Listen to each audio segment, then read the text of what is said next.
Bismillahirrahmanirrahim. Sahabat-sahabat, selamat bergabung kembali di kajian suluk online gelombang ke-11. Kita sudah hampir memasuki tahun ke-7 ya, ngaji online bersama. Tahun ini gelombangnya kita bagi dalam satu gelombang itu 1 tahun gitu. Jadi nanti sampai akhir Desember kita lihat ngajinya sampai mana.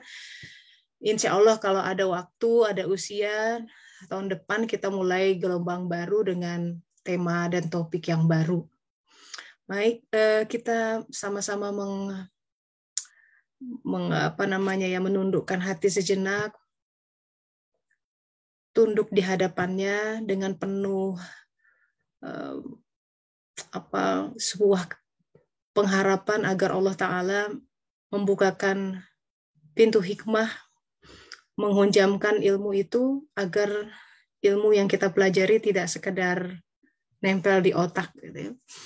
Bismillahirrahmanirrahim. Allahumma sholli ala sayyidina Muhammad wa ala ali sayyidina Muhammad.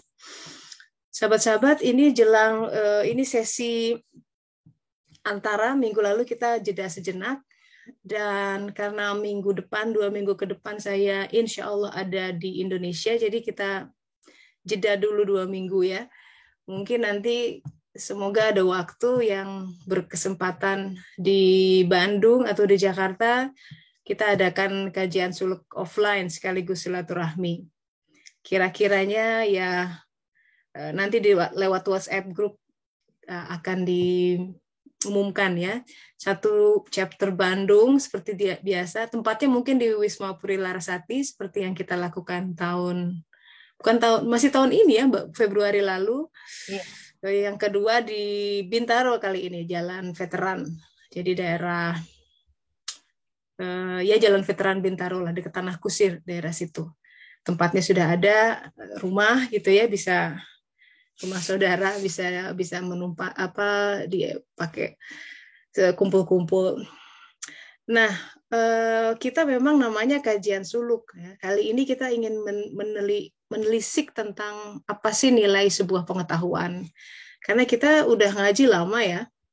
Sahabat-sahabat juga ngaji tempat lain, ngaji sama ustadz ini itu, which is very good gitu. Tapi mari kita diam sejenak untuk sama-sama merenungkan ya. Apa arti kita menimba ilmu banyak-banyak? Hadisnya begini, kata Rasulullah SAW, tiada pengetahuan tanpa pengamalan. Yang digarisbawahi adalah amal. Jadi seperti begini, seolah-olah kalau tidak diamalkan, itu sama seperti kita tidak punya pengetahuan tentang itu sebenarnya. Tentu kita menolak kalau misalkan kamu nggak ngerti tentang sabar. Oh, aku tahu ayatnya ini, hadisnya ini, sabar. Tapi begitu kesenggol dikit masih ngelunjak, masih panasan, berarti belum punya kesabaran. Pengetahuan itu belum dimiliki. Karena tanda dari pengetahuan itu dia miliki, sudah otomatis diamalkan. Makanya dakwah yang paling efektif adalah dakwah bilhal. Karena apa? Dia sudah menjadi entitas yang dia dakwahkan tanpa perlu kowar-kowar mengeluarkan dalil ini itu. Waktu itu kita salah satu sahabat kita testimoni gitu ya. Kalau saya belajar sabar tuh lihat ibu saya. Dia beliau tidak pernah kasih ceramah ini itu, tapi melihat bagaimana dia sabar mengurus anak-anak, menghadapi pasangannya, itu udah nyerep gitu. Jadi dia memiliki kesabaran, dan tanpa harus berkata banyak, si anak tuh lihat ibu saya orang yang sabar. Nah itu. Nah sekarang kita mesti berkaca ya, bercermin, udah belajar banyak gitu ya tentang suluk misalkan, baca buku ini itu. Sebenarnya yang harus dicermati adalah sejauh mana ya, kalau udah ngaji banyak gitu, harus dicek pengamalan sehari-hari. Jadi hal-hal seperti harus dirasa-rasa gitu. Suluk tuh harus ilmu merasa-rasa gitu. Dulu itu kalau misalkan aku diomongin begini, itu marahnya kayak gini gitu. Harus mulai biasa digradasi. Oh, sekarang udah agak berkurang. Harus mencermati seperti itu. Dulu kalau aku apa namanya, dikhianati seperti ini, waduh, sakit hatinya bisa bertahun-tahun. Tapi sekarang rada berbulan-bulan lah, sudah mulai berkurang, tapi bisa mulai memaafkan. Tandanya memaafkan adalah lega hatinya. Disebut diungkit-ungkit juga kita yang bisa merasakan apakah masih sakit, masih geram, atau udah lapang. Itu kan yang tahu diri sendiri sebenarnya. Walaupun kita faking it gitu ya, senyum-senyum, aku sudah merelakan, tapi yang mengetahui getaran di dalam hati ya dirinya sendiri. Sebagaimana Allah Ta'ala berfirman dalam Al-Quran, setiap diri itu harus menjadi saksi atas dirinya sendiri. Itu namanya kejujuran. Nah, suluk itu mesti jujur, apa adanya. Kalau tidak jujur, repot. Karena kita selalu ingin memakai persona-persona dan akhirnya memandang diri baik, padahal kata Allah, kau membuat kerusakan besar. Kita sudah bahas tentang ayat itu. Nih, ada hadis lain tentang ini. Sesungguhnya Allah Ta'ala mencintai hamba yang mengerjakan amal-amal yang kecil, tetapi continue. Tuh, katanya. Jadi, di situ pertama, tiada pengetahuan tanpa pengamalan. Jadi kalau misalkan kita mengaku berilmu, tapi belum mengamalkan, itu sebetulnya belum berilmu. Sebetulnya belum berilmu. Harus ditelaah lagi. Sebenarnya maka pengamalan itu sendiri, kalau dia sudah sabar, kalau sudah syukur, itu menjadi sebuah bukti atau dalil bahwa dia memegang pengetahuan tersebut. Contoh, kita belajar pengetahuan tentang syukur. Tapi begitu dikasih sakit sedikit, ya mengeluh. Uang kurang sedikit, gerisah. Gitu. Berarti kita masih merupakan orang yang belum bersyukur. Karena kalau sudah benar-benar memahami arti syukur, maka syukur itu sudah ada di dalam dada kita.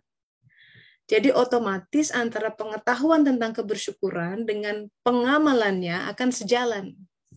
Dengan kata lain, sahabat-sahabat, kesempurnaan pengetahuan itu ada pada pengamalannya. Itu yang saya ajak berefleksi gitu ya. Kita sudah 6 tahun lebih nih berjalan bersama-sama. Sebagian di antara kita ngaji tiap minggu gitu ya, in, day out. Kadang diulang lagi ada beberapa. Tapi untuk mengevaluasi ini ngajinya ada kemajuan atau tidak, coba cek dalam pengamalan sehari-hari, because that's the only way. Ujiannya akan ada di situ. Karena pengetahuan itu mestinya merembes sampai tindakan lahiriah, dan itu akan diuji. Ujian itu sebuah pertolongan dari Allah untuk menunjukkan diri kita per saat itu, bagaimana keadaannya. Agar kita tidak membuat sebuah tindakan atau pengamalan yang dibuat-buat. Otomatis kalau dia memiliki, itu seperti teori Teko gitu ya, atau Gucci, dia hanya mengeluarkan isinya. Kalau isinya ada sabar, keluarnya sabar. Kalau isinya masih marah-marah, begitu ada fenomenanya, keluarnya masih marah. Di situ kita istighfar, oh berarti saya belum memiliki ilmunya. Teori ada, masih tersimpan di otak, akal lahiriah saja, tapi belum menghunjam ke dalam sodar, ke dalam kok. Maka di dalam suluk itu ya, di sufi itu ada tahapan syariat, tarikat, hakikat, ma'rifat. Syariat itu adalah fondasi. Fondasi dari ya masalah kesabaran ya. Fondasi dari kehidupan. Itu wilayah-wilayah yang Allah batasi. Orang tidak suka mendengar kata syariat karena sebagian besar tidak suka dibatasi.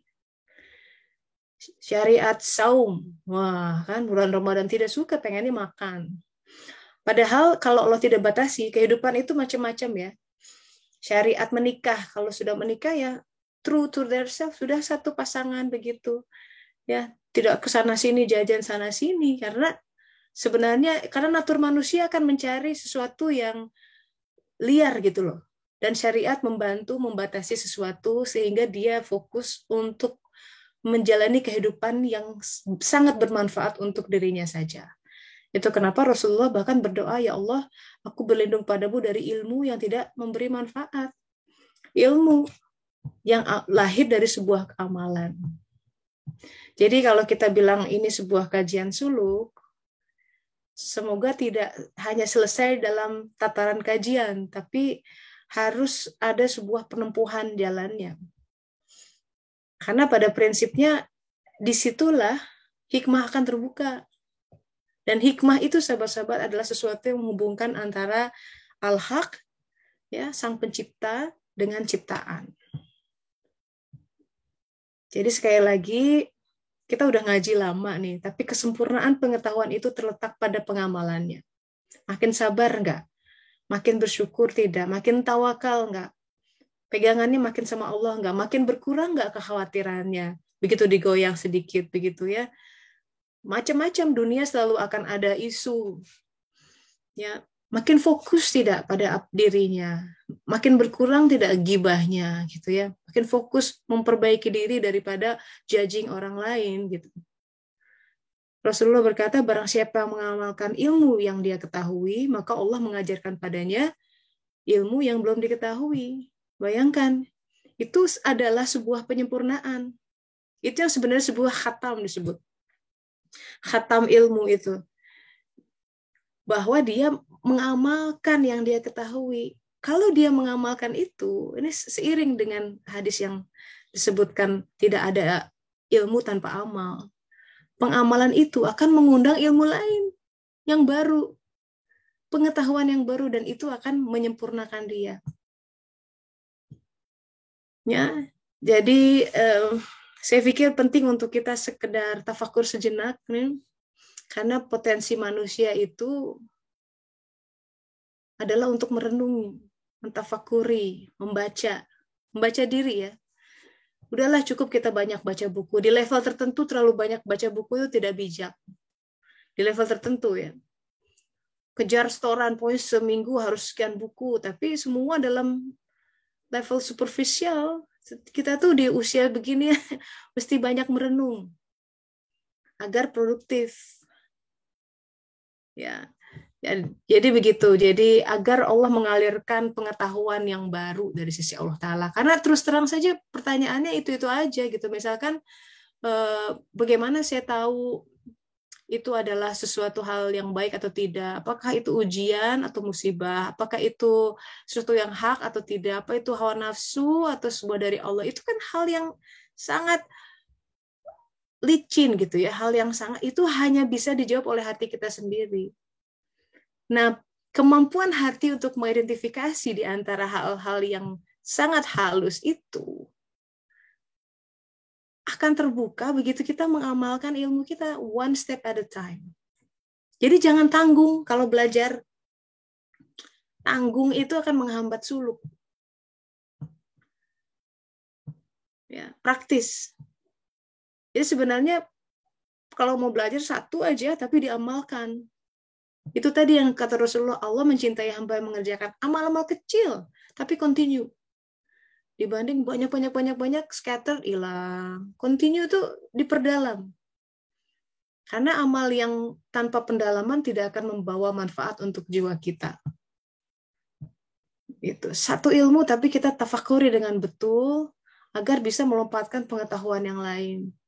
Jadi kadang-kadang penyakit kita adalah belajar banyak. Ya, seminar ini ikut ini, which is good ya, tapi itu jadi sebuah batu ujian buat kita, apalagi di era semua serba gampang ikut webinar gitu ya. Mungkin ada euforia di awal, tapi kita harus dari sekarang sebenarnya harus mulai fokus tuh. Aku mau ikut pengkajian yang ini aja, bukan berarti saya bilang harus sama satu ustadz, tidak begitu. Fokusnya kepada materinya, aku mau ikut kalau materinya ini misalkan. Karena aku lagi memperdalam materi ini.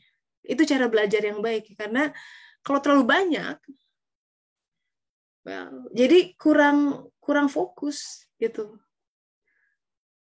Kita belajar banyak, jadi kita tidak begitu, pengamalannya kurang diperdalam.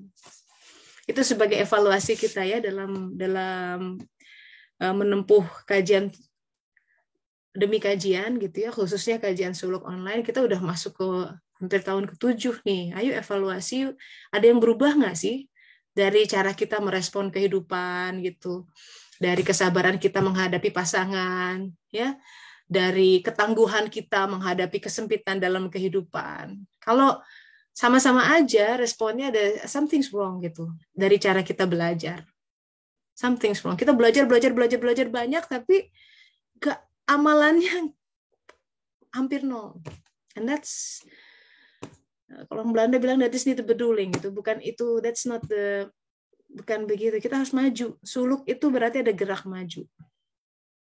Jadi dalam kaidah kenabian, orang yang baru mengerti di kepala itu belum berpengetahuan. Orang yang baru baca buku belum pengetahuan. Pengetahuan sejati adalah pengetahuan yang ia miliki.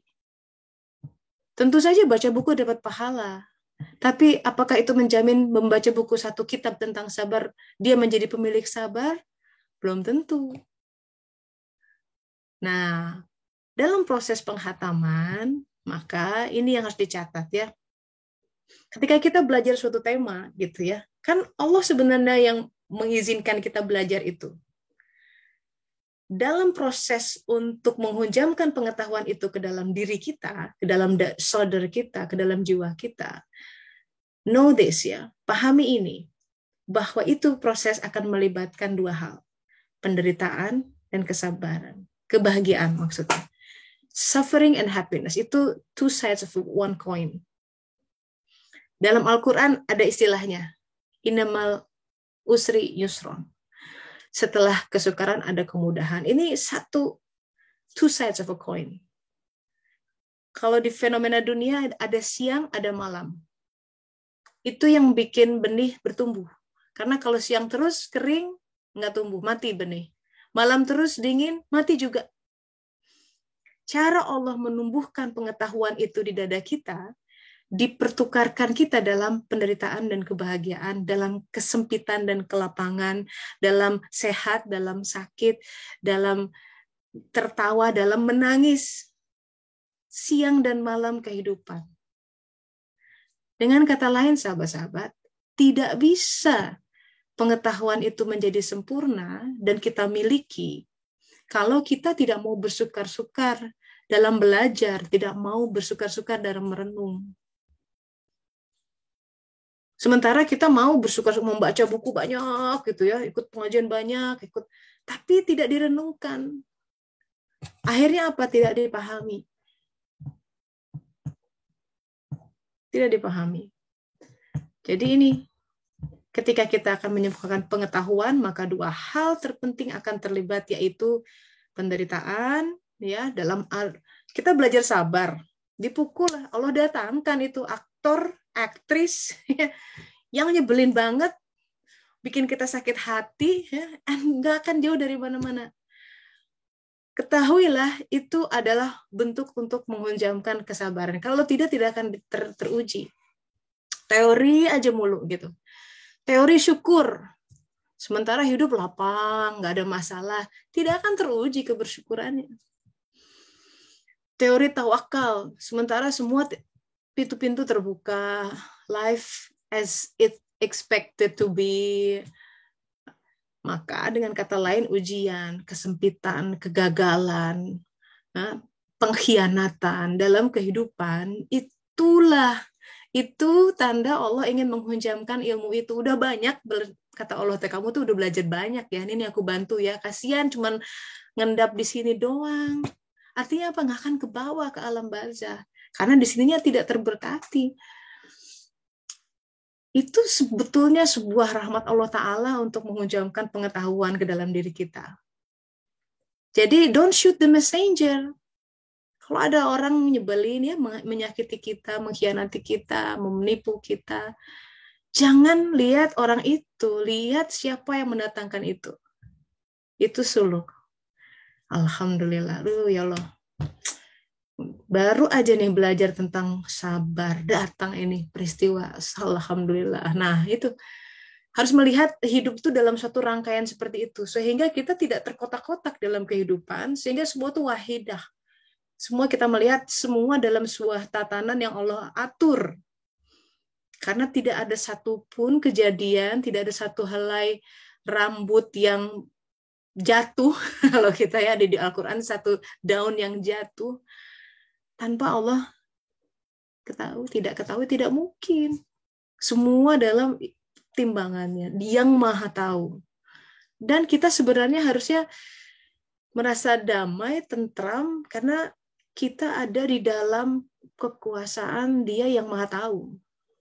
Orang lain boleh misunderstand us, ya, salah paham atau apa. Tapi kan Allah tahu hati kecil kita. Dan Dia akan merespon itu. Nah, jadi ini kalau misalkan bertanya-tanya, kenapa ya aku belajar ini setelah belajar ilmu tertentu, nanti sahabat-sahabat boleh langsung testimoni gitu ya. Ini dua hal ini akan berkelindan sebenarnya.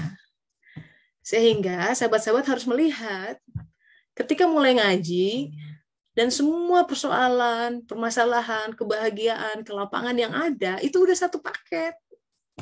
Benar-benar satu paket. Jangan dilihat itu sebagai sesuatu yang terpisah. Ini saat untuk ngaji di luar. Semakin kita bersuluk, semakin kita mendekat kepada Allah yang wahid, ya, yang satu, semakin kita melihat semua itu wahidah, menyatu. Bahwa kita yang di kantor, kita yang di pekerjaan, kita yang dagang, kita ngurus anak, kita di dapur, kita di semuanya merupakan suatu kesatuan peran yang sama.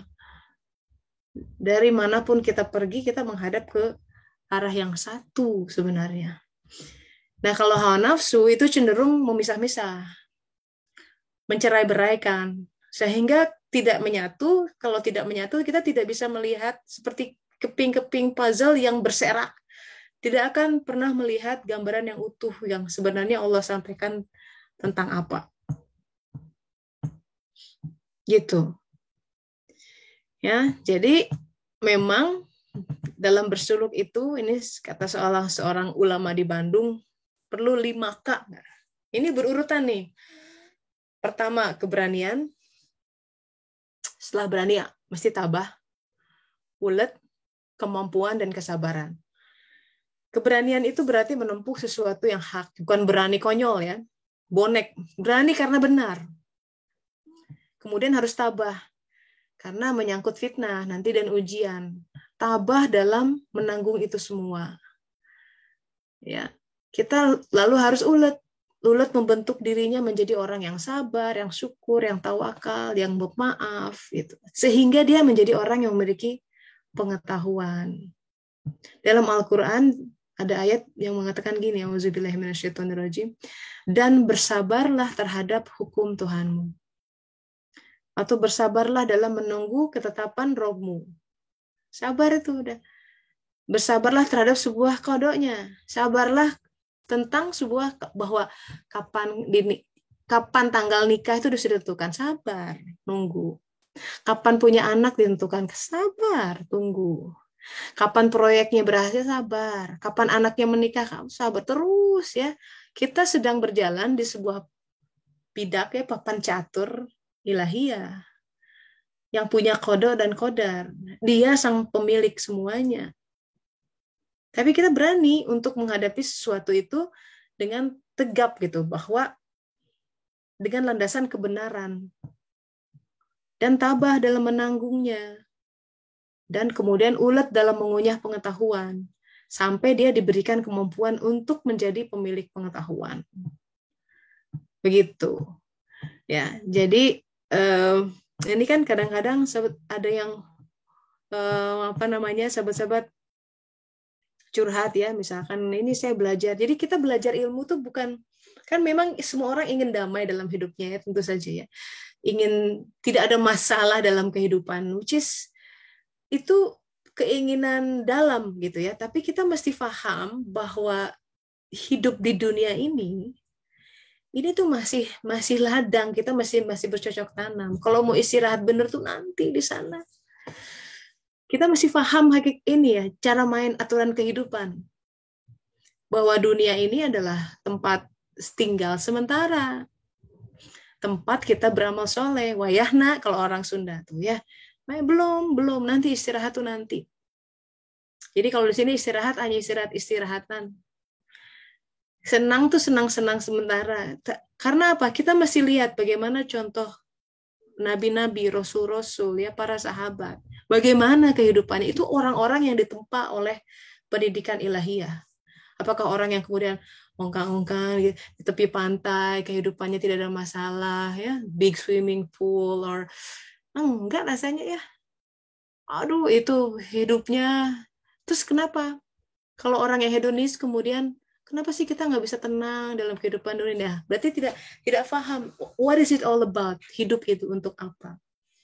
Nanti tentang amal, tentang apa namanya, mengumpulkan bekal untuk akhirat, karena ini hidup cuma sebentar, setiap nafas, every breath counts gitu. Kita harus punya rasa takut bahwa jangan-jangan ini hari terakhir aku nih melihat matahari terbit. Betapa banyak orang yang dalam tidurnya kemudian diangkat nyawanya. Ya, yuk mari pertemuan ini kita jadikan sebuah refleksi ya. Kita udah ngaji lama, tapi bagaimana ini bisa mengubah kita secara personal, jadi ibu yang lebih baik, istri yang lebih baik, anak yang lebih baik, tetangga yang lebih baik, pekerja yang lebih baik, apapun menjadi lebih baik. Apa kualitasnya? Apa parameternya? Let's share, gitu ya. Saya undang sahabat-sahabat untuk testimoni, ya berbagilah bagaimana hasil perenungannya, gitu. Ya, silahkan saya buka. Ini ada Mbak Ade yang tanya, Assalamualaikum warahmatullahi wabarakatuh. Boleh ikut grup WhatsApp-nya? Boleh, ini saya sampaikan di kolom chat ya. Nah, nomor saya berapa? Nih, nomor WhatsApp saya. Mungkin ada yang belum dimasukkan.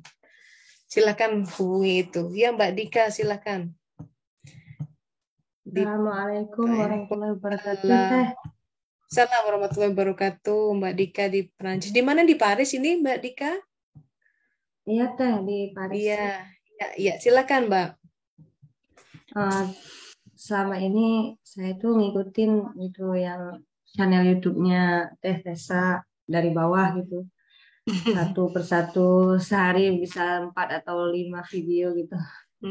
Terus ada semacam mau bertanya gitu, maksudnya masih belum jelas karena mungkin belum sampai akhir ke atas. Kita memiliki jasad, yakni tubuh gitu, yang memerintah jasad, yang menguasai jasad lah istilahnya, itu kalbu jiwa kita gitu. Terus ada juga ruh gitu. Nah, fungsi ruh ini apa gitu? Kalau yang memerintahkan adalah jiwa, terus ruhnya itu apakah dia itu yang berhubungan dengan Allah gitu sehingga menghasilkan ihsan gitu. Terus jiwa itu untuk apa gitu? Itu Teh yang masih bingung. Iya. Ini pertanyaan untuk kelas Rambi Suluk. Rambi Suluk kita belajar banyak tentang struktur insan. Memang ini juga saya masih dalam belajar ya. Dulu gini, saya dulu dokter kan. Saya untuk bisa mengobati jadi mengobati pasien, itu seorang dokter itu ditrain ya. Kita harus tahu anatomi tubuh, ya kan? Belajar dari tulang, dari mulai yang gross anatomy, kemudian bio yang dari mikroskop, histologi, semua biokimia, faal, semua mesti tahu. Baru masuk ke farmakologi, baru belajar tentang penyakit-penyakit. Jadi tahap pertama itu mengidentifikasi struktur tubuh kita apa aja, gitu ya. Itu raga ya. Nah, sekarang kita punya jiwa. Ini sesuatu yang sulit sebenarnya untuk dipelajari. Makanya kata Al-Ghazali, seorang ulama mengatakan mengidentifikasi jiwa itu tidak mudah. Jembatannya adalah qalb. Gitu. Nah, di Al-Qur'an padahal itu ada term-term penting, coba kalau Mbak Dika lihat. Qalb disebutkan ya. Nanti ada nafs, yaitu jiwa. Nanti ada sudur atau sadar. Nanti ada fuad, itu apa itu? Nanti ada lub. Itu semua term itu ada dalam Al-Qur'an. Di mana itu? Nah, itu kan ya. Itu panjang, Mbak Dika, tapi begini, kalau ruh itu Rasulullah, bahkan Rasulullah berkata, aku orang yang tidak tahu tentang ruh. Jadi ruh itu asal begini aja taunya, dia sesuatu yang memberikan kehidupan. Ya, ruh itu bertingkat-tingkat. Jadi semua hal di dunia ini ada ruhnya, Mbak. Batu itu punya ruh mineral. Karena secara molekuler, ya fisika, kalau dilihat tuh kertas yang kita pikir, kan dulu waktu SD, mana benda-benda mati, ini disebut benda mati kertas, ya kan, benda mati katanya gitu. Padahal sebenarnya nggak mati. Secara ilmu molekuler fisika, itu kalau di dalam mikroskop elektron, si atomnya bergerak. Proton, quark itu bergerak. Dia nggak mati. Theoretically, nggak tahu ada orang fisika nggak nih, saya lupa angkanya, tapi minus sekian derajat Kelvin, yaitu minus ratusan Celsius, derajat Celsius mungkin ya, baru atom itu beku yang sangat dalam, sampai kalau itu terjadi sebenarnya hancur. Begitu pergerakan itu berhenti, mungkin itu kiamat. Jadi sebenarnya yang disebut dengan benda mati itu tidak ada ruhnya. Jadi ada ruh mineral, ada ruh hewani, itu makanya hewan-hewan tumbuh, ruh nabati, tumbuhan tumbuh, ya kita nanam pohon tumbuh. Ada ruh manusia gitu ya, insani gitu dan lain sebagainya. Kalau Mbak Dika ingin mengetahui lebih dalam tentang struktur insan dan lain sebagainya, boleh ikut kelas Rambi Suluk ya mungkin ya. Yang insya Allah saya buka November bulan ketiga nanti. Nanti kita lewat WhatsApp group akan ada linknya lagi mungkin. Kalau Mbak Dika udah masuk di WhatsApp group, pernah ramai tuh bicara tentang itu, pembukaan Serambi Suluk. Nanti kita belajar pelan-pelan di situ, Mbak. Dari Al-Quran, ya, apa itu struktur insan, dari mulai surat An-Nur 35, apa itu jiwa, ada berbagai macam jiwa, dan lain sebagainya. Mesti pelan-pelan, dan saya tidak sanggup menceritakan semua dalam waktu terbatas. Gitu Mbak Dika. But keep going, ya, terus explore. That's a good question, gitu ya, tapi itu penting untuk menyadari bahwa saya itu punya jiwa ya gitu kan. Kita tuh taunya lagu si Yana Julio kan emosi jiwa, tahu jiwa tuh apa sih gitu kan, jiwa apa hawa nafsu tuh yang emosi gitu. Nah itu mesti membedakan, karena dalam agama itu dibedakan, itu jauh nanti jadi orang-orang yang tersesat tuh kemana. Implikasi dari sebuah doa kita setiap hari dalam sholat ihdinas siratal mustaqim tuh ya, nanti di pengajian Prancis ya Teh Yan itu kita dalemin tuh Al-Fatihah, itu setahun tuh cuman ngulik Al-Fatihah aja tuh nanti ya, karena kita tiap hari ngaji Al-Fatihah.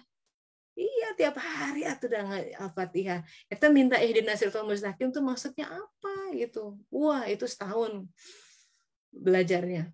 Tapi it's worth it gitu. Jadi supaya kita jadi begitu sholat tuh nyebut ihdinas siratal mustaqim sampai diulang-ulang ihdinas siratal mustaqim. Mohon itu saat sholat subuh, waktu antara subuh dan zuhur berubah tuh. Begitu kita permohonannya dalam. Itu dinamika itu siratal mustaqim kita mulai di bumi kita mulai dilipat gitu, kayak film Inception, aneh. Makanya sholat itu tiang agama. Kalau kita ingin mengubah waktu-waktu yang terjadi antara subuh dan zuhur, itu di sholat subuhnya masih benar. Agak kurang, ayolah di booster, di sholat duha dipakai booster gitu, yang nggak cuman vaksinasi aja yang di booster tuh ya, biar kuat gitu sejiwanya. Kurang lagi boosternya, tambahlah sholat rawatib gitu. Zuhurnya jangan 4 rakaat doang dong, tambah 2 plus sebelum sesudah. Gitulah Rasulullah memberikan itu. Gitu ya, supaya tiangnya tegak, karena sholat itu sholat imaduddin, si din kita akan tegak. Siapa diri kita tegak di situ, urusan-urusannya tegak, pintu-pintu kebuka, kebingungan tersibak dari sholat. Benar-benar dari sholat. Pegang itu sholat, waktu-waktu sholat. Mau berubah hidup kita, ubah dulu dong sholat kita sama Allah Ta'ala. Saya sudah Saya sudah cobain dan saya bersaksi untuk itu. Ini kayak iklan ya. Tapi saya udah bener itu yang ngubah tuh aneh bin ajaib. Pokoknya saya melangkah 1 langkah dia lari. Oh ya Allah. Tahu gitu dari dulu. Gitu. Ya baru terakhir bener itu ternyata. Jadi saya berbagilah di sini sahabat-sahabat. Sok sedang dalam apa? Masalah apa sih yang Allah tidak bisa bukakan gitu. Jangan panik dulu masalahnya. Kita kan panik, wah coba WhatsApp ini, WhatsApp itu, coba telepon ini, telepon itu, mengharapkan ini, itu yang gak jelas. Udah mendingan wudu, gelar sejadah, ya Allah, hamba punya ini, munajat, panggil dia. That's the only way. Itu cara yang paling bermartabat. Kok jadi kesini Mbak Dika, pokoknya itu ya. Semoga tetap bersemangat. Ini kita kalau belajar memang sampai liang lahat, terus aja belajar, insya Allah ya. Gitu Mbak Dika. Sama-sama. Ini ada yang chat masuk nih. Bagaimana posisi keluhan Maryam ibunda ketika melahirkan? Sebagai aduhai alangkah baiknya jika aku mati saja. Oh ya. Ini tentang keluhan ya. Saya harus lihat redaksi Al-Qur'annya, Teh, karena terjemahan itu sering lewat gitu. Jadi saya belum bisa jawab. Harus dalami dulu ayat-ayatnya, apa kata yang dipakai. Karena Al-Qur'an, setiap kata, bahkan setiap hurufnya, suatu keajaiban, suatu universe besar gitu. Bahkan titik, aku adalah titik di bawah huruf ba. Satu titik itu satu universe besar. So harus pelan-pelan membacanya. Belum bisa jawab gitu. Ya, but insya Allah semoga Allah membukakan pengetahuannya. Ya, begitu. Ada yang mau bertestify tentang atau bertestimoni udah sejauh ini nih, kita ikut kajian suluk, ngaji bareng gitu ya. Apa sih yang berubah ya? Apa yang berubah? Assalamualaikum Teh. Ya, waalaikumsalam warahmatullahi wabarakatuh. Mangga Teh. Ya, tentang pengamalan ya, aduh kena banget. Kena banget. Kenapa? Jadi memang ada suatu ayat yang disturbing. Kenapa Masih bimbang gitu. Aduh, jadi harusnya kayak gimana gitu. Jadi ceritanya ada seseorang lah yang tiba-tiba memohon bantuan. Terus dengan semangat gitu, saya baru nganalisis jangan-jangan itu hawa nafsu gitu. Meminjam uang. Terus saya pikir, oh tamu Allah, sambutlah gitu. Uangnya toh ada, kenapa enggak gitu. Jadi tanpa embel-embel apa, langsung oke.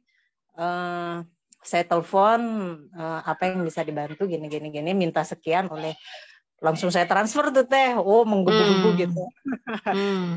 Saya pikir ladang untuk beramal saleh gitu. Besoknya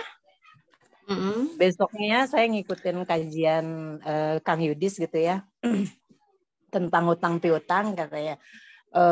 Ada syariatnya katanya, nggak bisa langsung bantu begitu aja.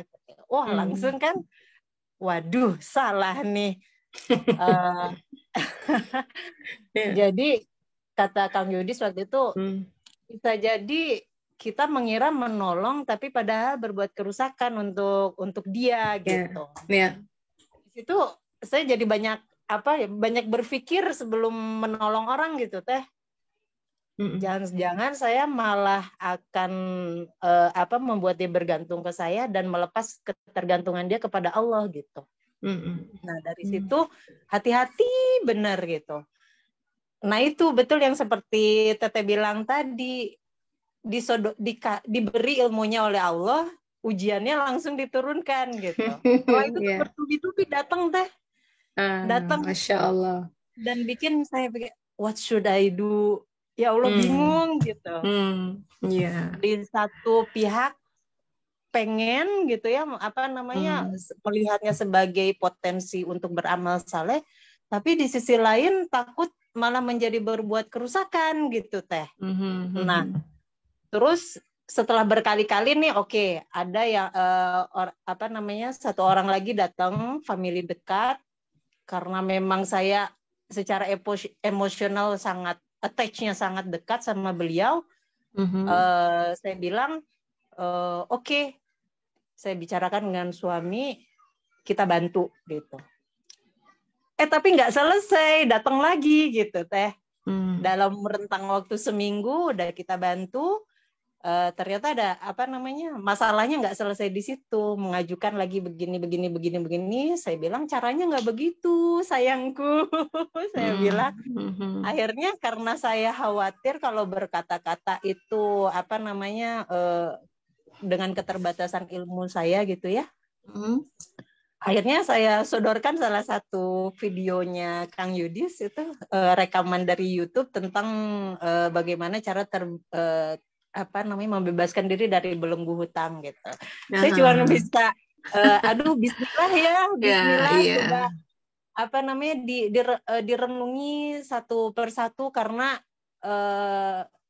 satu, saya nggak mau membuat kerusakan gitu, saking saya tuh sayang sama kamu gitu. Karena takutnya kalau saya bantu terus nanti nggak akan selesai kalau caranya begini. Nah tapi Teh, dia bilang cuman amin, makasih gitu ya. Saya pikir selesai.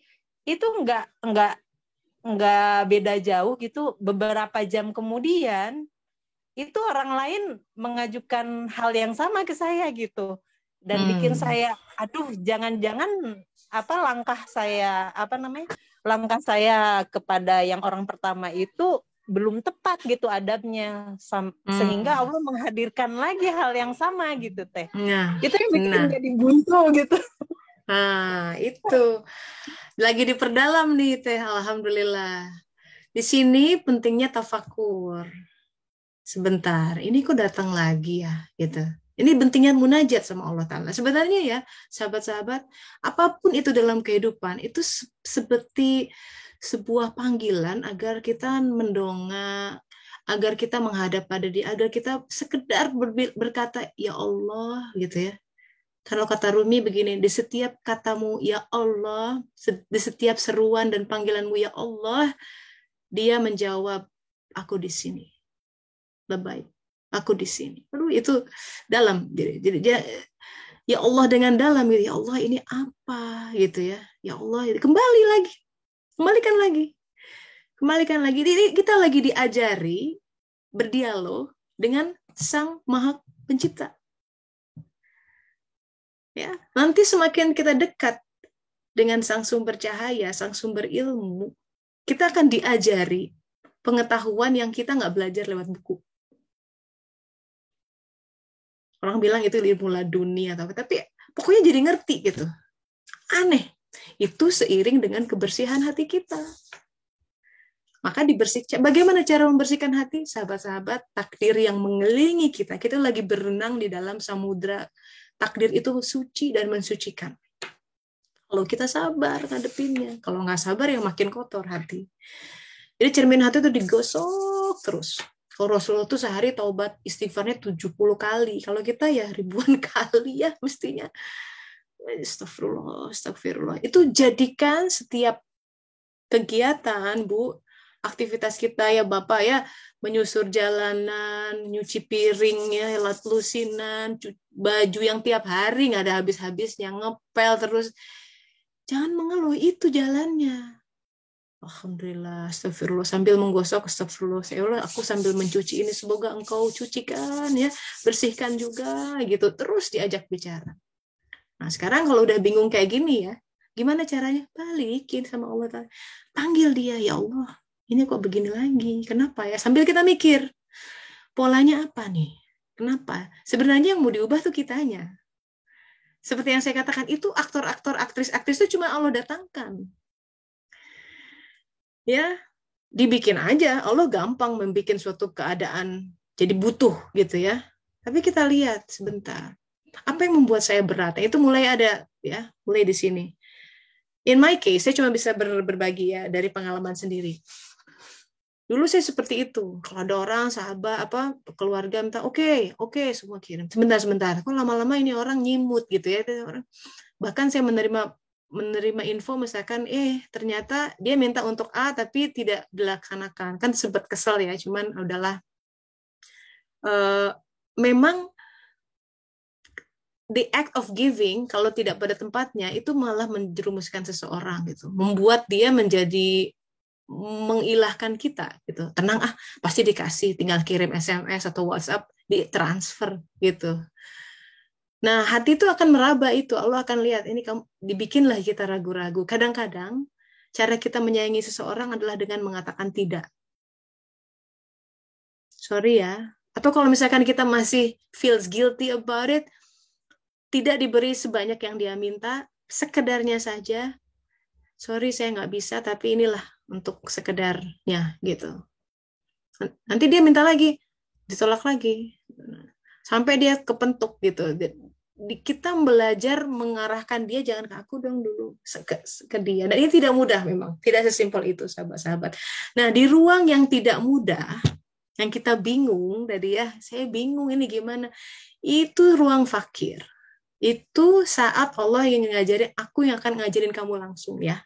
Nggak akan ada coach or ustadz or whatsoever, because this is very specific about your life. Hanya aku yang tahu. You ask me, kata Allah Ta'ala. Caranya apa? Itu, ciptakan ruang-ruang kosong, banyak munajat sama Allah Ta'ala. Ya Allah, aku bingung ini, gimana? Lagi diem ya, sambil ini, zikir. Zikir itu yang membuka. Seorang ulama Ibnu Arabi gitu ya, suatu hari beliau tuh membuat magnum opus namanya Futuhat Makkiyah. Satu buku isinya berapa? 10.000 halaman kali ya. Banyak buku lain yang jadi tonggak penting dalam sebuah ilmu itu. Dan dia bilang begini, mau tahu cara aku mendapat pengetahuan? Itu dia tidak menunjukkan deretan library gitu ya, buku-buku, tidak. Dia nunjukin tempat sholat dia. Duduk sana zikir. Bukan berarti dia bukan membaca buku, tidak. Tapi kita ada pengetahuan-pengetahuan yang sangat spesifik ya, petunjuk itu, namanya ihdinas. Ketika kita minta ihdinas siratal mustaqim, itu ada petunjuk tuh dua macam. Ada petunjuk umum, ya, itu kaidah umum dalam Al-Quran, Al-Hadis, itu petunjuk. Ya, petunjuk dalam kehidupan, ilmu itu tentang petunjuk. Tapi ada petunjuk khusus, turunnya ke hati. Tapi syaratnya untuk membaca, hatinya mesti mulai bersih lah. Jangan berdedak banget, jangan gelap penuh dengan, ya, caranya membersihkan ya, itu syariat kerjakan. Sholat, saum, zakat, jangan lupa, gitu ya, sedekah, gitu. Sabar pun syariat. Syukur syariat, tawakal syariat, itu aja. Day in, day out, kerjain itu. Sebaik mungkin jadi orang baik, gitu. Sebaik mungkin tidak menyakiti orang, sebisa mungkin banyak amal, gitu. Sebisa mungkin bersabar. Tunggu nanti lama-lama. Nah itu makanya suluk tuh dirasa-rasa, kayak jadi ngerti. Aneh aja jadi ngerti ya, ini tentang ini, gitu. Jadi ngerti kenapa diberi pasangan seperti itu, gitu ya. Oh, sekarang ngerti. Oh iya, dia adalah ayah yang terbaik buat anak-anak saya. Suami yang terbaik buat saya per saat ini. Kita nggak tahu masa depan. Ya, gitu teh. Jadi kebingungan itu, that is good. Itu adalah suatu ruang yang Allah sediakan. Datang dong sama aku, gitu kan ya. Jadi jadikan itu sebagai modal untuk bermunajat kepadanya, gitu teh ya. Walau alam. Iya, Masya Allah. Iya, memang harus selalu ada refreshment untuk mendekatkan rasa dengan keterikatan kepada Allah gitu ya teh. Makanya sih saya sadarnya setiap kali ada hantaman gitu. Oh oke, this is time gitu. Iya. Mungkin saya berani aja. Bener dulu, tapi gitu. Ya bahwa begitu ada ilmunya langsung diperdalam tuh. Betul, sufferingnya datang. Aduh, Masya Allah. Iya, itu satu paket. Tapi itu satu paket. Alhamdulillah. Berani jalan aja terus. Ini makanya berani ya, jangan berarti aku nggak mau berilmu gitu. Atau jadi rugi dong. Kita hidup tidak ada ilmu, nanti ngejarnya semester pendeknya di alam barzah tambah susah. Mending di sini udah nggak lulus juga kan ada remedial. Remedial, betul. Ya, mumpung masih ada nafas. Mangga. Segagal-gagalnya kita di sini, sahabat-sahabat, guru saya suka bilang gini, kamu ya 10 tahun menderita, katakanlah hidup kita menderita. I don't know, the imagination of suffering. Kalau saya membayangkan di medan perang itu ya, nggak ada air anget, kedinginan di musim dingin, nggak ada makanan, anak kita mungkin uzubillah ya, bisa ditembak oleh sniper. That is my imagination of suffering. But look where we are now. Masih bisa video callan begini ya. Kopi anget di pinggir, belakang di dapur banyak makanan, buka kulkas, makanan semua. I mean, dulu seorang sahabat mengeluh sama Rasulullah. Saya lupa kalimatnya. Pokoknya ngeluh tentang kehidupannya, aduh susah hidup. Rasulullah agak gusar, marah. Kamu tahu, nah, orang zaman dulu itu mempertahankan keimanan sampai ada hukuman yang namanya ditarik kuda dari 4 penjuru. Jadi tangan, lengan, 2 kaki diikat sama kuda yang sangat kuat, ditarik ke 4 penjuru sampai berhamburan ususnya patah semua. Ada yang dimasukkan ke barel ya, tong gede, di dalamnya ada paku, pakunya bukan kecil, segede-gede gini, pakunya banyak, lalu digelindingkan dari puncak bukit. Itu di dalam paku-pakunya menghunjam sampai ke bawah, udah nggak beraturan mukanya. Mereka surut, bilang, aku mengakui Tuhanmu. Enggak. Mereka, syahadu alla ilaha illallah, ini Tuhanku. Walaupun harus dihadapkan dengan, kalau kita mah nggak dihadapkan dengan gitu, dihadapkan dengan duit buat anakmu kurang, ini ada. Ilahnya berubah hanya karena ada duit. Murah banget, nauzubillah min dzalik. Hanya sedikit. Jadi, berani. Yuk, kita aja, mesti berani.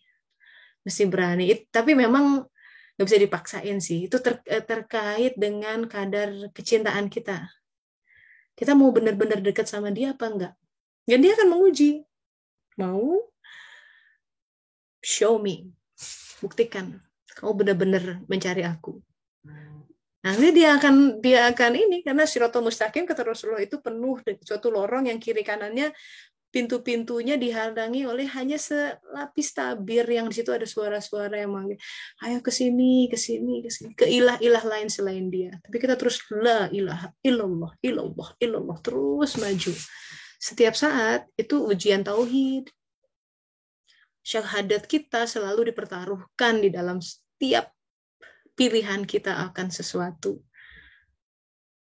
Dan mengetahui itu sebenarnya kita, kalau boleh jujur, terjerumus banyak. Dan makanya istighfar terus. Bahkan Rasulullah pun taubat 70 kali sehari. Minimal. Ya, ada yang chat nih. Assalamualaikum. Waalaikumsalam warahmatullahi wabarakatuh. Kalau tidak haid, katanya keadaan jiwa lebih tenang. Tapi pas PMS itu kok rusuh sekali. Rasanya lepas-lepas terus emosinya. Nah ini memang dalam keadaan haid itu pertama ada 2 hal yang berpengaruh. Pertama hormon, itu secara biologis, secara raga. Yang kedua, jiwa dalam kondisi haid itu memang ada yang semacam kelemahan gitu ya. Makanya perempuan ya ini bukan berarti perempuan less gitu dibanding laki-laki, tapi kondisi kita haid itu kan satu kesatuan dengan hamil ya, dengan rahim, karena itu berkaitan dengan rahim. Itu kondisi yang harus kita selami itu, kita tafakuri dan kita terima menjadi bagian kita sebagai seorang perempuan. Cara bagaimana keadaan ini? Kalau saya itu walaupun haid tetap waktu-waktu sholat, saya coba zikir. Setidaknya baca Al-Fatihah aja. Begitu. Karena nggak ada azan di luar, jadi azannya dari handphone gitu ya. Azan sholat, saya berhenti sebentar. Sekedar menjawab azan. baca Al-Fatihah. Kadang saya duduk membantu saat sholat duha pun, kan udah terbiasa sholat duha gitu ya, walaupun lagi haid, wudu. Kalau wudu tidak apa-apa ya. Kalaupun tidak wudu, duduk sebentar di atas sajadah sambil zikir. Ya Allah, kadang kalau nggak memulai hari dengan zikir dan tunduk dan meminta setidaknya baca ayat kursi, itu kayak ada yang kurang gitu. Suka ada aja yang miss gitu di hari itu teh. Suka lupa tadi, tadi pagi lupa belum menghadap Allah. Itu suka ditegur gitu tuh kalau saya tuh. Apa aja ada yang tiket parkir hilang lah gitu ya. Terus gara-gara kurang nggak berdoa tuh. Suka ada yang astagfirullah. Jadi ada kelalaian kita itu ditebus dengan harus bersusah-susah lah di satu lain untuk membersihkan itu gitu. Jadi coba barangkali tipsnya bisa digunakan gitu ya, karena ini sebenarnya menjaga stamina jiwa itu ya, ikuti saat-saat sholat walaupun dalam kondisi haid yang tidak boleh kan sholat, artinya kita terhalang untuk melakukan itu. Tapi zikir kan dalam keadaan apapun bisa gitu ya, dan tegakkanlah lakukan sholat untuk zikir. Jadi esensinya kita setidaknya berzikir jalan terus gitu Mbak, semoga membantu. Barangkali ada satu lagi yang mau berbagi tentang pengalamannya sudah ngaji dimanapun ya sekian lama, apa yang berubah gitu, apa yang bisa membuat ini berubah. Mungkin konteksnya di kajian kita ini udah ada yang sudah lama di sini, ada 6 tahun ya. 7 tahun di sini. Apa sih yang berubah gitu? Atau kalau nggak banyak, kalau tidak ada perubahan, Bapak barangkali kita tutup aja gitu kelas ini gitu ya. Mungkin lebih bermanfaat ngaji di tempat lain. Walau alam, ini ada feedback. Jangan ya. Jangan. Ya. Mbak, ya semoga bermanfaat gitu. Saya cuma pengen feedback. Ini bermanfaat nggak sih kajian kita ini tuh gitu? What does it mean for you? Apa yang apakah bisa membantu? Jadi tell me whatever it is. Assalamualaikum Teh Tessa. Waalaikumsalam warahmatullahi wabarakatuh. Silakan. Nih siapa nih? Siapa dulu boleh? Mbak Tini, monggo ya, silakan Teh.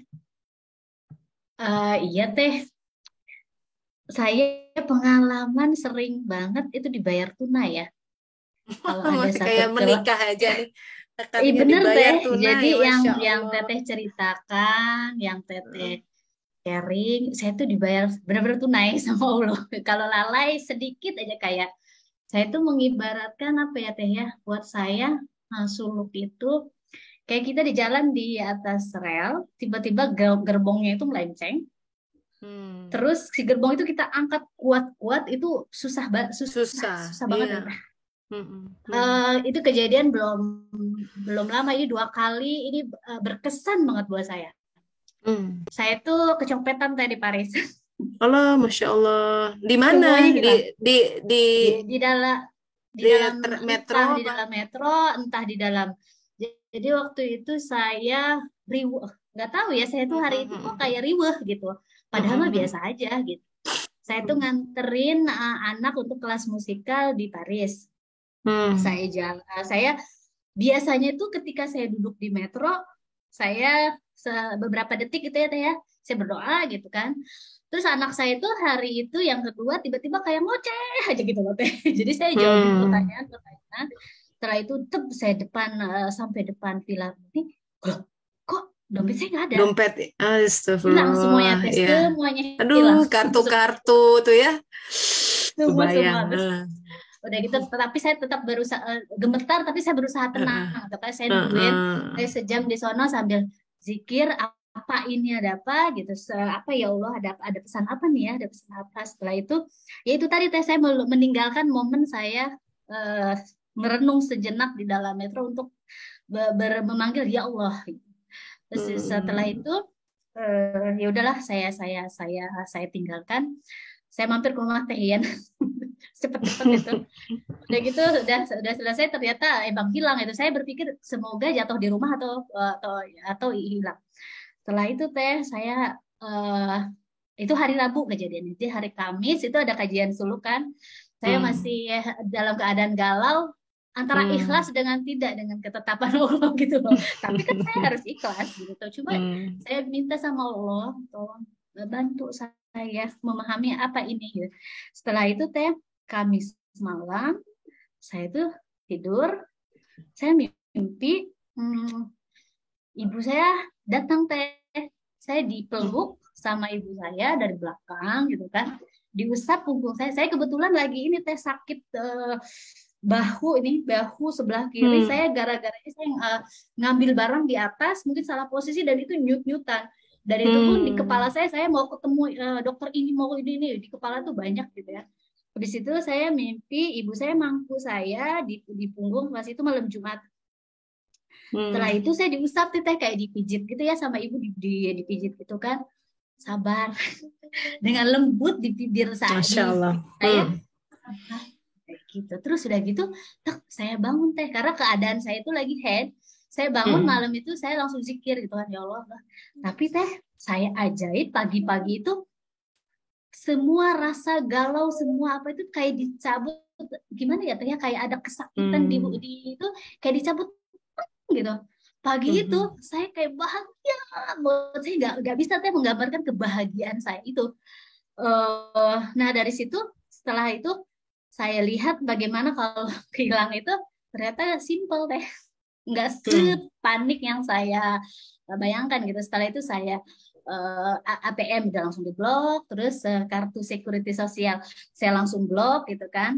Sekarang saya sudah menerima beberapa dokumen balasan untuk untuk untuk proses administrasi itu alhamdulillah. Terus yang sebelumnya ada lagi, saya kan punya hobi sedikit nih sekarang, ada hobi bikin kue teh, jadi sering terima orderan gitu ya.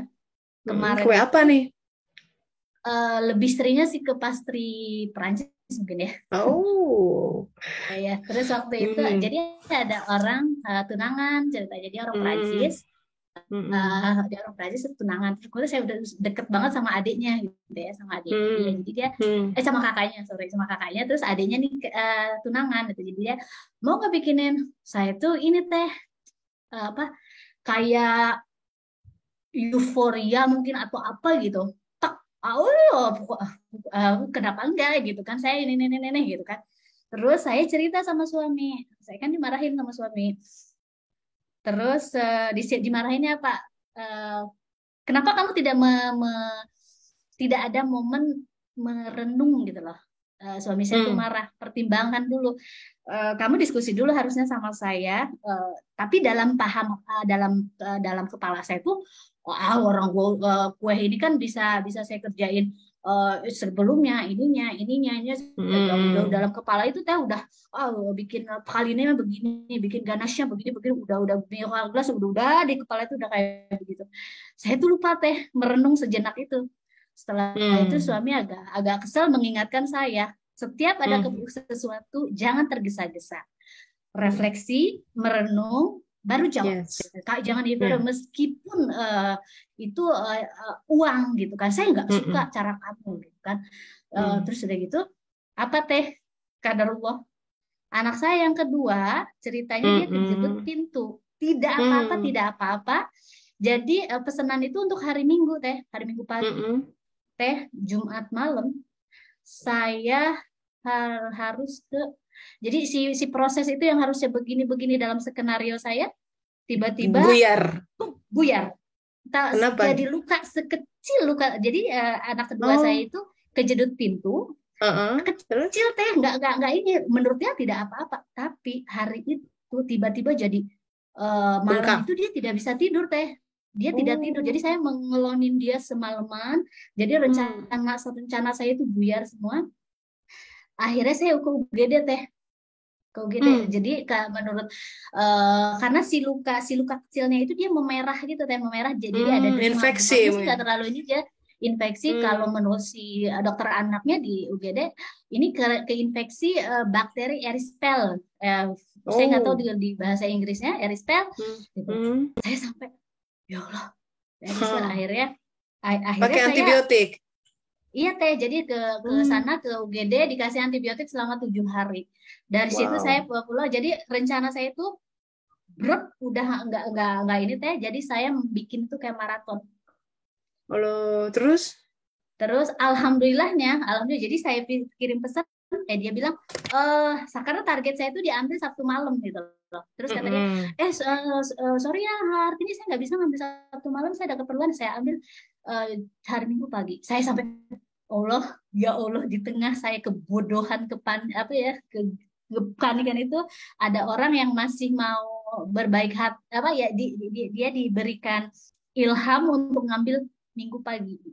Minggunya tuh nggak pagi banget, antara jam 10 kan dia bilang acaranya. Jadi ada waktu lah lebih ya ngerjainnya. Iya, ada waktu. Sementara kuenya ini kan agak ribet gitu loh teh. Kan kalau pastry Prancis kan ribet gitu ya. Bener. Terus akhirnya dari situ saya ingat lagi itu tidak meninggalkan momen yang itu tadi teh. 10 itu detik adab lah ya. kita baca. Adab ya, itu.